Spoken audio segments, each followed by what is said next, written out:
Minor canal पोती होई रास्तारे भासुछि पानी।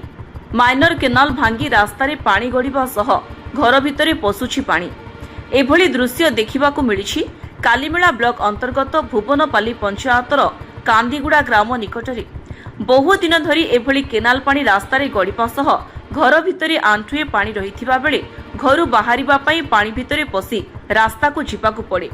ସେହି ପାଣି ଭିତରେ ବହୁ ବିଷାକ୍ତ ସରୀସୃପ ବୁଲୁଥିବା ବେଳେ ଘର ଭିତରକୁ ମଧ୍ୟ ପଶି ଯାଇଥାଏ। ପୋଟିରୁ କେନାଲ ଡିଭିଜନ MV79 କାର୍ଯ୍ୟାଳୟ ଠାରୁ ମାତ୍ର 5 କିଲୋମିଟର ଦୂରରେ ଏଭଳି ପାଣି ବହି ଯାଉଥିବା ବେଳେ କିଭଳି କାହା ନଜର ଏଠାରେ ପଡ଼ିପାରୁନି ତାକୁ ନେଇ ଏବେ ବଡ଼ ପ୍ରଶ୍ନବାଚୀ ସୃଷ୍ଟି କରୁଛି।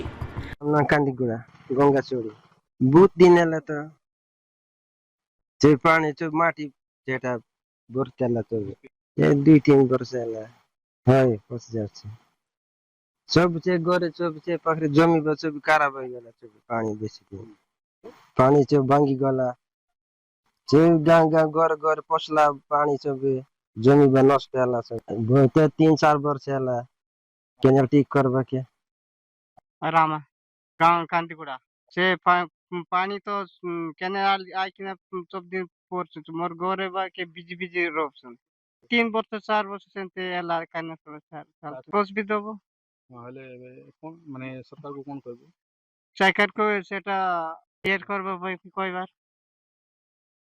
पोटिरू केनाल विभाग ए विषय तुरंत पदक्षेप नेबा जरूरी।